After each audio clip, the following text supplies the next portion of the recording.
გამარჯობა მეგობრებო, მე გვანცა ვარ, თეოლოგი და მსოფლიო რელიგიის მკვლევარი, ეს კი ჩემი YouTube არხია რელიგიის ქრონიკები. გთხოვთ გამოიწეროთ არხი, მოიწონოთ ეს ვიდეო და კომენტარებში აუცილებლად გაგვიზიარეთ თქვენი აზრი თემასთან დაკავშირებით. დღეს ზედმეტად ფემინურ საკითხზე ვსაუბრობთ ეკლესიის დამოკიდებულებაზე ქალის მიმართ. დღეს 21 საუკუნეში ფართოდ და ესე ვთქვათ ძალიან ხშირად განხილვადი არის თემა, თუ რატომ არ შეიძლება ქალები გახდნენ მღვდლები ან ეპისკოპოსები. ავხსნი ამ თემას, რა არის ამისი არსი, რატომ არის ეს აკრძალული თეოლოგიურად და ასევე ვისაუბრებ თუ რატომ არ აკნინებს ეკლესია ქალის არსს. პირველ რიგში მინდა გითხრათ ის, რომ სამყაროში ერთადერთი ადამიანი, რომელიც ყველაზე წინ დგას, არის ღვთისმშობელი, ანუ ქალის არსი საერთოდ არ არის მართლმადიდებლურ რელიგიაში დაკნინებული, პირიქით ის წინ არის წამოწეული და უსვავს ხაზს ქალის სიწმინდეს. ამიტომ მეტი ამის გასაგებად აუცილებლად უნდა დარჩეთ ჩვენთან და იხილოთ მომდევნო კადრები. ქალის როლი მართლმადიდებელ ეკლესიაში. განიმარტება როგორც განსაკუთრებული მოწოდება, იყოს ღვთისმადლის მატარებელი, სულიერი მშობელი, მლოცველი და მოყვასის მსახური. ქალმა ეკლესიაში თავისი მსახურებით უნდა ასახოს ღვთისმშობლის მორჩილება, სიმდაბლე და სიყვარული. მართლმადიდებელი თეოლოგები ასწავლიან, რომ ეკლესია ქალს არა როგორც მეორეხარისხოვან წევრს, არამედ როგორც სულიერად სრულფასოვან მსახურს აღიქვამს, რომელსაც განსხვავებული, მაგრამ ღრმად მნიშვნელოვანი მისია აკისრია. როგორც წმინდა იოანე კრონშტანტელი ამბობს, ქალს უფალი მიანიჭებს დიდებულ ჯილდოს, მისი სიმდაბლისა და მორჩილებისთვის, რითაც იგი ღვთის მადლს მოიზიდავს. რატომ არ ჰყავს მართლმადიდებელ ეკლესიას ქალი მღვდლები?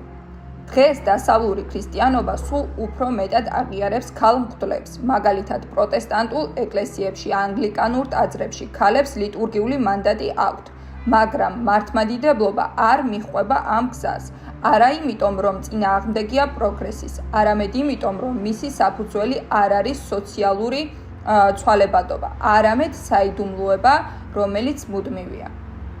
ეკლესიამ არ შეიძლება გადააკეთოს წმინდა საიდუმლო, მხოლოდ იმიტომ, რომ საზოგადოება იცვლება. ეკლესია არ არის საზოგადოების გამოხატულება, არამედ ცათა სასუფევლის გამოსახულება.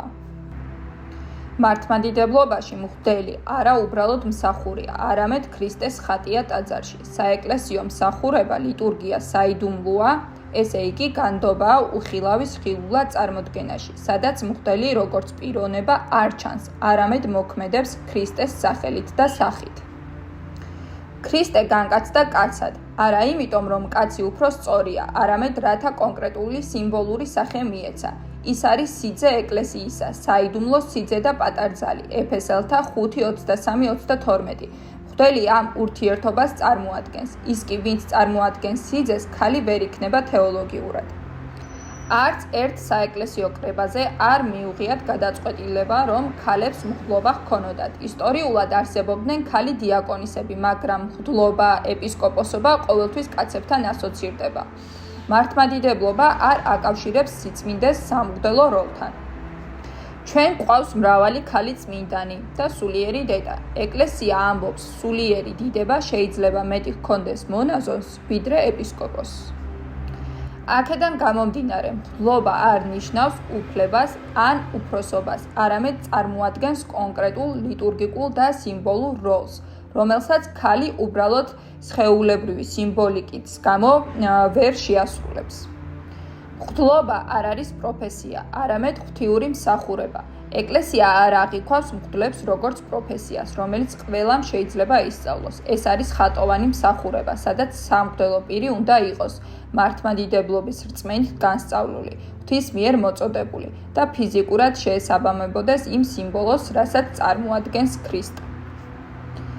მართლმადიდებელი ეკლესია ქალებს მღვდლობის ღირსებას არ ანიჭებს არა სოციალური დისკრიმინაციის ნიშნით, არამედ ღრმად თეოლოგიური მიზეზით. მღვდელი ეკლესიაში ქრისტეს ხატად განიხილება, ქრისტე კი ეკლესიის სიძედ იწოდება. ეფესელთა 5:23-22. ხოლო ეკლესია რძლად, როგორც მოციქული პავლე წერს, მამაკაცი არის ქალის თავი, როგორც ქრისტე ეკლესიის თავი. ეფესელთა 5:23. მღვდლის მსახურება სწორედ ამ საიდუმლოს ემსახურება. მღვდელმსახური მამაკაცი განასახიერებს ქრისტეს, რომელიც სიძეთ გამოეცხადა ეკლესიას. მართლმადიდებელი ეკლესიის წმინდა მამები ასწავლიან, რომ თუ ქალის მღვდლობა ღვთისნებით იქნებოდა, მაშინ პირველ ყოვლისა ყოვლად წმინდა ღვთისმშობელი მარიამი იქნებოდა მღვდელი, რადგან მასზე აღმატებული არც ერთი წმინდანია, თუმცა ღვთისმშობელი მარიამი მღვდლობის ხარისხს არ დაეფლა, რაც უდიდესი მტკიცებულება იმისა, რომ მღვდლობა მამაკაცთა მსახურებაა, ხოლო ქალის მოწოდება სხვა გზით ხორციელდება. წმინდა გრიგოლ ნაზიანზელი წერს, ყოვლა წმინდა ქალწულმა მარიამმა მღვდლობის ღირსებას არ მიიღო, რადგან იცოდა, რომ სიწმინდე მორჩილებასა და სიყვარულში ვლინდება, არა ხარისხის სიმაღლეში. ღვთისმშობელი მარიამი მართლმადიდებელ ეკლესიაში არის უმაღლესი მაგალითი სიწმინდისა, მორჩილებისა, ღვთისადმი თავდადებისა. ეკლესია მას ადიდებს როგორც ყოვლადწმინდა ღვთისმშობელს, უხრწნელ მარიამს, სიწმინდის მწვერვალს. ღვთისმშობელი არის ქალის მსახურების იდეალური სახე, თუმცა ის არ ყოფილა მღვდელი. მან სამყაროს უდიდესი მისია იტვირთა, გახდა ღმერთკაცის დედა. მის სახეს ემსგავსება ყველა ქალი ქრისტიანობაში, ვინც ღვთისადმი მორჩილებით, ლოცვით და თავგანწირვით ემსახურება ეკლესიას. მონაზნობა მართლმადიდებელ ეკლესიაში განიხილება როგორც განსაკუთრებული მოწოდება. მონაზონი თავს ანებებს მიწიერ საზრუნავს და მთლიანად ღვთისმსახურებას უძღვნის თავის ცხოვრებას. წმინდა ბასილი დიდის თქმით, მონაზნობა არის ცხოვრება ანგელოზებრივი წესით დედამიწაზე. მონაზვნები აღუთქვამენ ღმერთს მორჩილებას, უმანკოებას და უქონლობას. მათი ცხოვრება ლოცვაში, მარხვაში, შრომასა და მოყვასის სიყვარულში გადის. მონაზვნები არიან ეკლესიის ლოცვითი საქმნელი და სულიერი ძალა. მონაზვნები მონაწილეობენ ტაძრის ცხოვრებაში, ულიან სიწმინდეებს, წერენ ხატებს, ზრუნავენ ბავშვებზე და მათ განათლებაზე. ახლა კი განვიხილოთ ქალი დიაკონისების წარმოშობა და მათი მსახურება. ქალები დიაკონის ტიტულით მართლმადიდებულ ტრადიციაში არსებობდა უკვე მე-6 საუკუნიდან. ეკლესია თვლის, რომ არსებობს 3 წმინდა ხარისხი: ეპისკოპოსი, მღვდელი და დიაკვანი, რომლებიც მღვდლობის საიდუმლოს ფარგლებში ფუნქციონირებენ.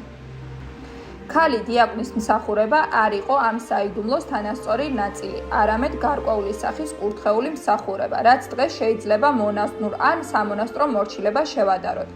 ქალი დიაკვნები არ იყვნენ ხელდასხმული იმავე სახით, როგორც კაცები, არამედ იღებდნენ კურთხევას და არა სრულ საიდუმლოებას. შესაბამისად, თეოლოგიურად ქალების დიაკნობა არ არღვევს მღვდლობის სწავლებას, რადგან არ არის ამ საიდუმლოს თანაბარი ფუნქციური ნაწილი, მაგრამ ეკლესია მოერიდა მის ფართოდ გავრცელებას, რადგან ისტორიულად ეს ხშირად ბადებდა არასწორ მოლოდინებს. ალექსანდრიის პატრიარქატმა აფრიკა ქალთა დიაკნობა ნაწილობრივ აღადგინა 2017 წელს. მიზანი აფრიკის შორეულ სოფლებში მისიონერული მსახურების მხარდაჭერაა. ქალები არ ასრულებენ ლიტურგიას, მაგრამ ეხმარებიან ქალთა ნათლობაში, სულიერ განათლებასა და დიაკვნულ მსახურებაში.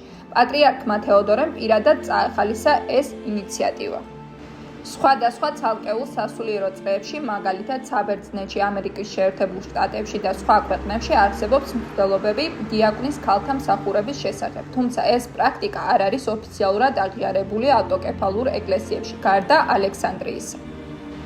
ბერძნული ტიპიკონის მქონე ზოგ მონასტერში, განსაკუთრებით დედათა მონასტრებში, გნებადართულია მონაზონი მიეკაროს ამბიონს ან სხვა სივრცეს საკურთხეველთან ახლოს, რათა აკმიოს საცეცხლურით, ლიტურგიული დროის მიღმა ან ტრაპეზზე, წაიკითხოს ფსალმუნები, კანონი, აკათისტოსი ან სხვა სქემატური ლოცვები.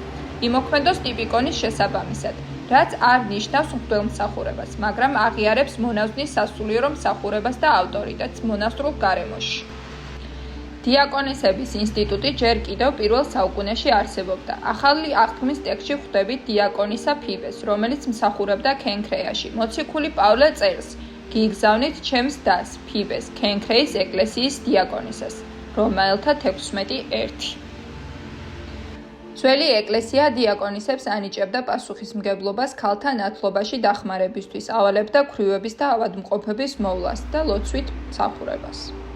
წმინდა იოანე ოქროპირი მიუთითებს, დიაკონისები იყვნენ სულიერი დები, რომლებიც მსახურებდნენ სიწმინდის სამსახურს. დიაკონისების როლი გასცდა მხოლოდ სოციალურ მსახურებას. ისინი ეკლესიის ლოცვით ცხოვრებაში აქტიურ მონაწილეობას იღებდნენ. დროთა განმავლობაში დიაკონისების მსახურება გარკვეულწილად გაუქმდა. თუმცა თანამედროვე მართლმადიდებელ სამყაროში არის ქვეყნები, სადაც ბერძნული ტიპიკონის მიხედვით დიაკონისების სტატუსი ნაწილობრივ აღდგენილია, განსაკუთრებით დედათა მონასტრებში. ასეთი მაგალითია საბერძნეთი და ნაწილობრივ ალექსანდრიის საპატრიარქოს იურისდიქცია, სადაც დიაკონისებს აკურთხებენ საგანმანათლებლო და სოციალურ მსახურებისთვის, ზოგჯერ კი ლოცვითი მსახურების განსახორციელებლად. ქალი მართლმადიდებელ ეკლესიაში განდიდებულია არა მღვდლობის ხარისხით, არამედ სულიერი მსახურების სიმაღლით. მონაზვნები, დიაკონისები, მლოცველი, დედები და ქრისტიანი ქალები თავიანთი თავდადებით, სიყვარულით და სულიერი ცხოვრებით ღირსეულ დედებად გვევლინებიან. ისინი საყრდენი არიან ეკლესიის ლოცვითი ცხოვრებისა და საზოგადო მსახურების. წმინდა იოანე ოქროპირი ამბობს: ქალის ძალა ეკლესიის სიწმინდეშია და არა მღვდლობაში. მართლმადიდებელ ეკლესიაში ქალს განსაკუთრებული და ღრმა სულიერი მისია აკისრია. ის მოწოდებულია ეზიაროს ღვთის მატს, იმსახუროს მლოცველად, მოწყალების მსახურად და სულიერ დედად. ეკლესიის სწავლებით ქალის უმაღლესი მაგალითი ღვთისმშობელია, რომელმაც თავისი სიმდაბლით, მორჩილებით და სიყვარულით მთელი კაცობრიობის ხსნელობის დედობა იტვირთა. სწორედ ღვთისმშობლის მაგალითი ადასტურებს, რომ ქრისტეს მსახურება ქალისთვის შეიძლება ბევრად აღემატებოდეს გარეგნულ მღვდლობას, იყოს სულიერი დედა, ლოცვითი საყრდენი და წმინდა ცხოვრების მაგალითი. მართლმადიდებლობა ქალს არასდროს უყურებს როგორც ნაკლებს. ის მას ხედავს როგორც ეკლესიის დედას და ეს სიდიადეა, არა შეზღუდვა. ქალს არ სჭირდება ტრაპეზთან დგომა, რომ წმინდანად იქცეს, არც მიტრა, რომ სამოთხეში შევიდეს. მისი გზა სხვაგვარია, არა უფრო ადვილი ან რთული, არამედ უბრალოდ სხვა. როცა ეკლესია ამბობს არას ქალის მღვდლობაზე, ის არ ამბობს შენ ნაკლები ხარ, ის ამბობს შენ ხარ სხვა, შენ ხარ ეკლესია. და ეკლესიის საიდუმლო სიყვარულშია. ყველა ხვდება საკუთარ ადგილს, მამაკაცი როგორც მსახური, ქალი როგორც ღვთისმშობლის მემკვიდრე, ორივე სიწმინდისთვის დაბადებული. მოკლედ დღეისათვის სულ ეს იყო. იმედი მაქვს, რომ მოგეწონათ ეს ვიდეო. კიდევ ერთხელ მინდა გთხოვოთ, რომ არხი აუცილებლად გამოიწეროთ, რადგან ჩემთვის ეს ძალიან მნიშვნელოვანია. აუცილებლად დაალაიქოთ ეს ვიდეო და კომენტარებიც არ დაიშუროთ და გაგვიზიარეთ თქვენი აზრი. მადლობა ყურადღებისთვის, წარმატებულ და ნაყოფიერ კვირას გისურვებთ. ნახვამდის.